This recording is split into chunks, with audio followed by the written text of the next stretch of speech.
It's also good because these documents have to work when something terrible has happened. Either someone has died or someone is incapacitated. They cannot make their own decisions. And that is not the time to be sort of doing it yourself or sort of doing it on the fly. If you're in that situation and your document isn't working the way you need it to, you need someone to call that can help advocate for you. And if you do it on yourself or online, there's no one to call when there's a crisis.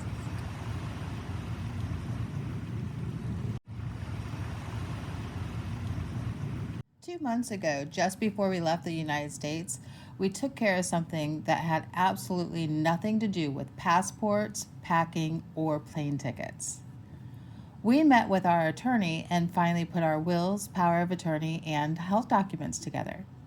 Now that we're actually living thousands of miles from home, that conversation feels even more important.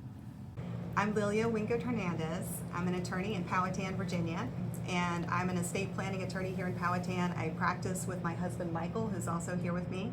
And what we're talking about today is just general advice. It's not meant to be legal advice. It's just sort of practical advice that we're providing. Good things to know. Good things to know, that's right. So you had asked me to ask us to talk about why it's a good idea to have wills and powers of attorney before you set off on a trip or when you make a major life change. And the reason for that is, particularly when you're going on a trip or making a change, you want to make sure that the people that you would like to be making decisions for you, if you can't make them for yourself, are the correct people. So sometimes people think if they don't do a power of attorney, that they're somehow not making a decision or they're not making a choice. They are afraid if they do a power of attorney that they're somehow giving up power.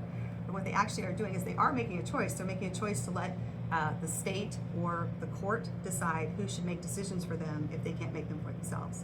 So it's important to do this and think about who you trust and who you would like to name in these roles.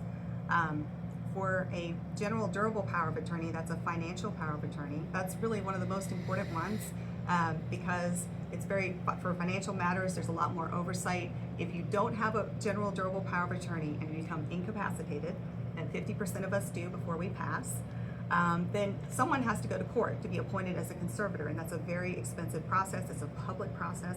It's usually something that most people would rather avoid. For healthcare, you need an advanced medical directive, a HIPAA waiver, and some people want a living will.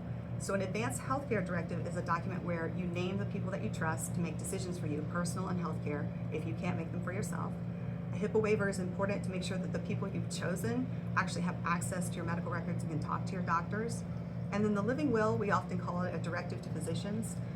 That's a document that it's a very personal choice. Some people don't want it, but it's a document that says, I don't want to be hooked up to machines for months and years if there's no quality of life and no hope of recovery.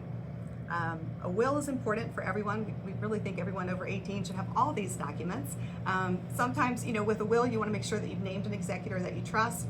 Basically, you just want to make your wishes known and you want to make them legally enforceable so that as you go off on this new life change, that if something should happen to you, that the correct people are there to either make decisions for you or to help settle your estate. What's the biggest mistake people make when it comes to estate planning? Not doing it? Not doing it, and I hate to say it, but oftentimes doing it themselves.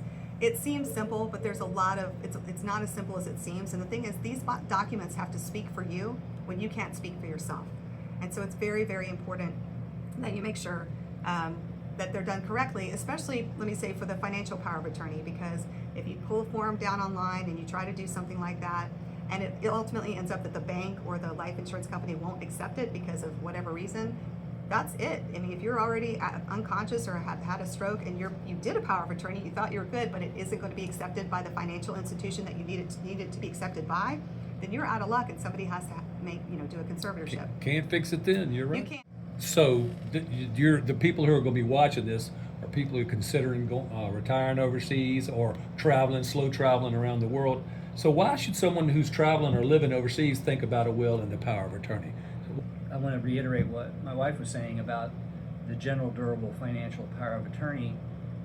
Unless you're moving all of your assets around the world with you, you might find it extremely inconvenient, even if you are capable of making a decision to engage in some kind of a business back home where your assets are. And if you have a competent and robust general durable financial power of attorney in place, then you can instruct that agent specifically what you want them to do over the telephone, and they can, let their legs do the walking here in Virginia or wherever else their assets actually happen to be. What about my thoughts before I talked with you about this, and several of my friends and things that I've come back? They say, "Well, I don't have much money. Why do I need to do all this?" So first of all, that's those folks, when they're thinking that way, they're only thinking about a will. All right, they're thinking, I don't have much, and so when I die, who cares what happens? They're not considering what happens if they are alive but incapacitated. And that's actually one of the most difficult situations. I always tell people it's very sad. Of course, we're grieving when someone dies, but it's a final act. When someone is alive and incapacitated, we don't know for how long they're going to be incapacitated. We don't know whether they're going to regain their capacity. We don't know what sorts of events might come up during that time that need to be handled. So it's a much more complex situation, and it's very, very, the powers of attorney in some ways are more important than the will a lot of times. But let me just say this: whatever we have, how little it may be, is what's precious to us. It's what the people that we leave behind. It's what they will use to remember us by. And we all have people that love and care about us. And so, making sure that we don't want them to be fighting when we're leaving, when we're gone. If you pass away and you're not clear about who gets what and what your intentions are, people are upset and they're hurting, and they might tend to fight even over grandma's Tupperware dish. I've seen that. So it helps. What you're doing when you do this planning is really one of the most loving things you can do for the people that you leave behind, because you're making sure that people know who you want to take care of things, and you're making sure that it's very clear who you want to get what you have, and you're making all of that legally enforceable. Last question for you, and then we'll wrap up. How often should people review these documents? So, as lawyers, we think they should review them every year, but I know people aren't going to do that. So we usually say every 3 to 5 years. Definitely if you get a diagnosis, a significant diagnosis, Parkinson's, dementia, cancer, anything like that.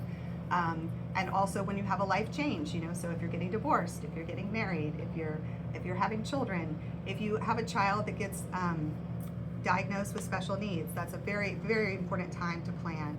The law does what it thinks most people need, and if you don't make a will and make it say what you intend for yourself, the law will basically make the decision for you, and that's not what everybody. There were 100 things that we were thinking about before we left home. This was not exactly one of those exciting ones. But now, sitting here on the other side of the world, we're really glad we took the time to do this. Hopefully, we'll never need any of these documents while we're traveling. But that's kind of the point. They're there if we do.